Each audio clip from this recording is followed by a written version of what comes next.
কি ভাই এমনিটাকে দেখেছেন? মাথা নাড়ছেন কেন আজব? মেয়েটাকে দেখেছেন কিনা বলেন। ও কথা বলতে পারে না, ও বোবা, ওকে ঝাড়ি দিয়েন না, ভয় পেয়ে যাবে। আপনি কি দেখেছেন মেয়েটাকে? না ভাই, আমি মেয়েটাকে চিনি না, তবে আমার সাথে যদি দেখায় আমি অবশ্যই আপনাকে খবর দিব। ঠিক আছে যান। ওকে মা, ও হচ্ছে আমার ফ্রেন্ড। কই আগে তো দেখিনি। ও তো বাসায় আসতে চায় না, আজকে ওকে আমি জোর করে নিয়ে আসলাম। ভালোই করেছিস। বাবা তোমার নাম কি? ও কথা বলতে পারে না, বোবা। এখানে দাঁড়িয়ে কথা বলবা? ভিতরে চলো, আমাদের অনেক ক্ষুধা লেগেছে, খেতে দাও। আরে না না, আয় ভেতরে।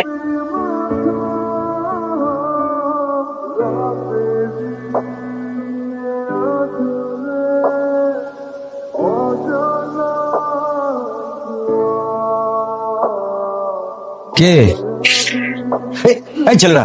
তোমরা তো গত রাতে এসেছিলে, ব্যাপার কি বলো তো? আমার মেয়ে গতকাল রাতে আমার বাসা থেকে পালিয়ে এই বাসায় ঢুকেছে। কোথায় সে? না, এখানে কোনো মেয়ে নেই, আমার ছেলে আর তার বন্ধু শুয়ে আছে। ঠিক আছে, ডাকুন তাদের। ও আচ্ছা, ডাকছি, আসুন ভেতরে আসুন।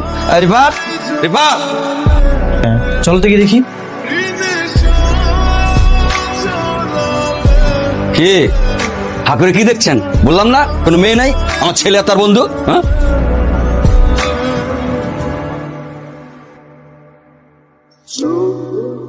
বাড়িতে কে আছে না আছে, কি হচ্ছে না হচ্ছে সে খবর রাখবেন মশাই।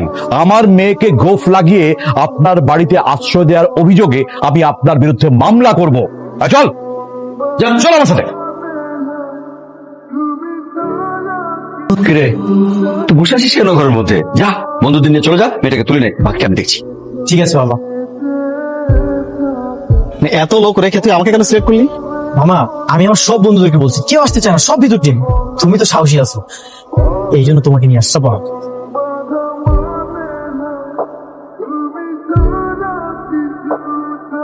আরে কি রে ভাই, কেন ভিতরে নিয়ে গেলেন? কারা আপনারা? আমি ডক্টর সুমন আহমেদ।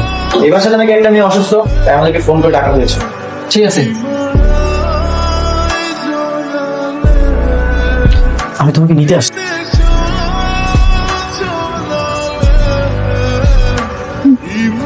চল।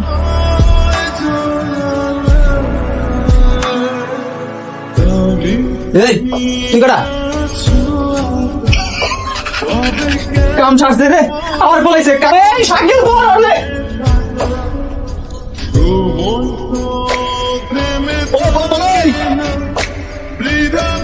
কই যাস? আরে আমি গেলে তো আমার বিয়ের আয়োজন হবে। আমি যাই, তোরা আসিস। কবজি ডিবে তোরা খেয়ে যা।